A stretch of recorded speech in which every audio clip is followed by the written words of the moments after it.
ক্যারিয়ারে বহুবার সমালোচনার মুখে পড়েছেন নাইম শেখ, প্রচুর ট্রলের শিকারও হন প্রতিনিয়ত। তবে বুধবার বিমানবন্দরে যা হয়েছে তা যেন সবকিছুকে ছাপিয়ে গেছে।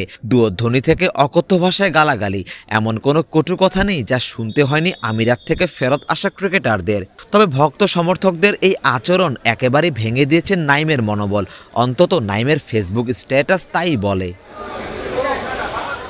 ফেসবুক স্ট্যাটাসে নাইম লিখেছেন, আজ যেভাবে আমাদের প্রতি ঘৃণা গাড়িতে আক্রমণ করা হয়েছে তা সত্যিই কষ্ট দেয়। আমরা মানুষ, ভুল করি, কিন্তু কখনো দেশের প্রতি ভালোবাসার চেষ্টার ঘাটতি রাখি না। প্রতিটা মুহূর্তে চেষ্টা করি দেশের জন্য, মানুষের জন্য আপনাদের মুখে হাসি ফোটাতে।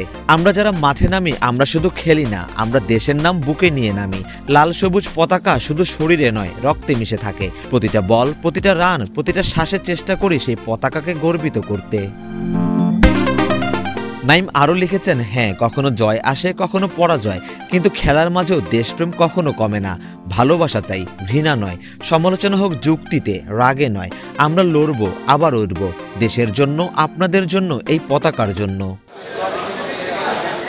আফগানিস্তানের বিপক্ষে শেষ ওয়ানডেতে মাত্র 93 রানেই অল আউট হয়েছে বাংলাদেশ। তার আগের ম্যাচে মাত্র 109 রানেই গুটিয়ে যায়। ওয়ানডে ক্রিকেটে বাংলাদেশি ব্যাটারদের হতশ্রী পারফরমেন্সই মূলত সমর্থকদের ক্ষোভের কারণ।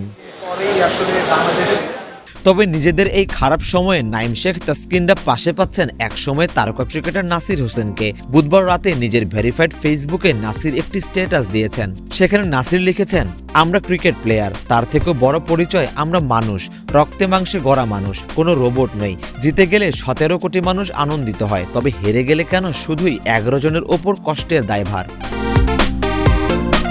একসময় দেশছাড়া ফিনিশার সমর্থকদের প্রতি প্রশ্ন জুড়ে দিয়ে লিখেছেন, আনন্দ ভাগাভাগি করে নেওয়া যায়, তবে কষ্টের সময় কি সহানুভূতি দেখানো যায় না? কটু কথা না শোনানো, আত্মবিশ্বাসে আঘাত না করা, আমাদের মনোবল বাড়াতে উৎসাহ দেওয়া যায় নাকি? শেষে ক্রিকেটারদের খারাপ সময়ে ভক্তদের পাশে থাকার আহ্বান জানিয়ে নাসির লিখেছেন, ইনশাল্লাহ আমরা আবারও ভালো করব।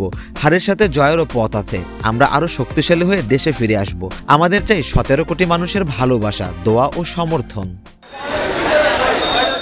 উল্লেখ্য, বুধবার আফগানিস্তান সফর শেষে 2 ধাপে দেশে আসে বাংলাদেশ দল। সেখানে প্রথম ধাপে আসা ক্রিকেটারদের ভক্ত সমর্থকদের রোষানলের মুখে পড়তে হয়। আগামী বুধবার ওয়েস্ট ইন্ডিজের বিপক্ষে ওয়ানডে সিরিজ দিয়ে আবারও মাঠে ফিরবে বাংলাদেশের ক্রিকেটাররা। সরওয়ার সেতু, ক্রিকেট 97।